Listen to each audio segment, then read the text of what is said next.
Now, you may have heard that the military has been struggling to recruit servicemen and women as of late. Terrible struggles, in fact. Now, the Air Force is attributing its recruiting crisis in part to the lack of patriotism in Generation Z, which no longer believes in American exceptionalism. Gee, I wonder why that is. You tell them bad things about America over and over again, and suddenly they reject America. After the Air Force has projected that it would miss recruitment targets by about 10%, the head of the branch's recruiting service said that the shortages are due to a lack of patriotism in Gen Z. As one branch after another experiences a recruiting crisis, Gen Z has demonstrated they're not only having trouble differentiating between the military's branches, but also answering basic questions about federal governments and the civics test. Members of Generation Z also report they do not subscribe to the nation's shared origin story. Instead, they're adhering to a version of history that focuses on America's wrongdoing, something that is leaving students with little pride. Here to discuss this troubling trend, Kirk George, who's a campus reform correspondent, student at Texas A&M. Kirk, good to have you here. Thanks for having me. I mean, what an embarrassment this is. What the hell's wrong with you people?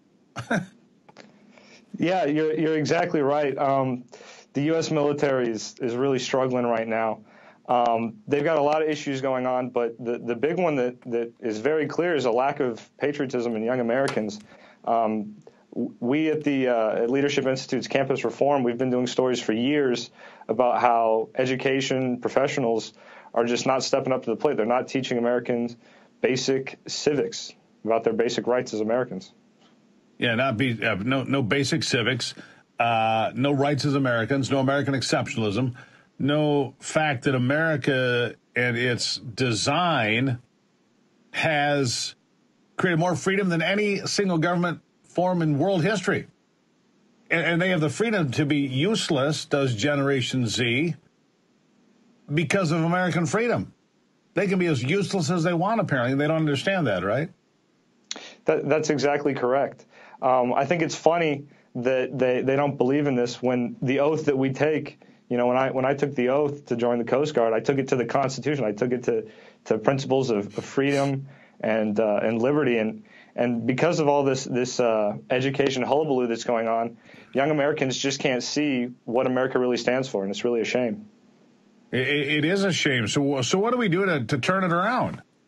Honestly. Well, I think a lot of it has to do with reversing this woke ideology, you know, DEI, America's evil, all of these ideas that are being pushed by the left. They're harming Americans. What we need to be doing is teaching Americans basic civics, what their rights and freedoms are as Americans, how the government works.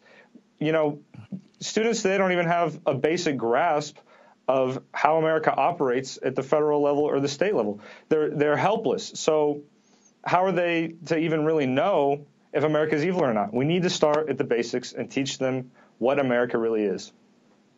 Because they don't know, do they? But here's the problem.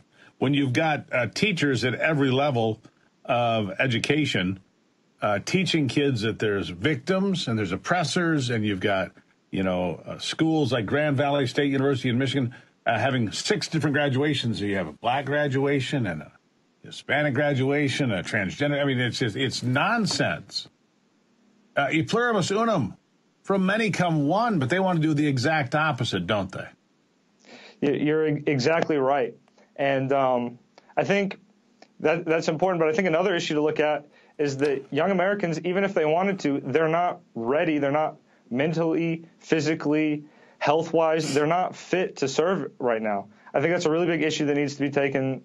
We need to take a look into that, because I'll be honest, I was a band kid, a little bit of a nerd in high school, and if I could meet the standards set by the United States military, which they're talking about lowering again, anybody should be able to get in. It's kind of ridiculous that they're talking about lowering the standards yet again when they're already so low. Lower the standards until there are no standards at all. That's the point. No standards, no guidelines, no expectations. Look, you need to tell people straight, look, you're too soft, you're too heavy, you're not going to make it, you can't make the cut, you can't do the push-ups, you can't do the pull-ups, you can't carry a 50-pound bag for 10 miles on a forced march. You can't do these things. I mean, either you can or you can't. But we've got to break through and teach exactly our kids right. properly. And I think a lot of this, I think a lot of this comes from this idea that we shouldn't be hurting anyone's feelings. The military does not care about feelings. It should not be in the business of feelings. We're there to defend America. We're there to fight wars when need be. And to put it all on the line and say, well, we're going to take this new route and we're going to make sure everybody's comfortable. The military is an uncomfortable place. I don't understand why, any of these high-level military officers are saying that we need to take a pivot in a different direction. They need to be focusing on our military readiness. Yeah, that's it. Military needs to be able to break things and kill people. That's the job. Sorry, but that's the deal. Kirk, thank you for being here. It's a sad state of affairs.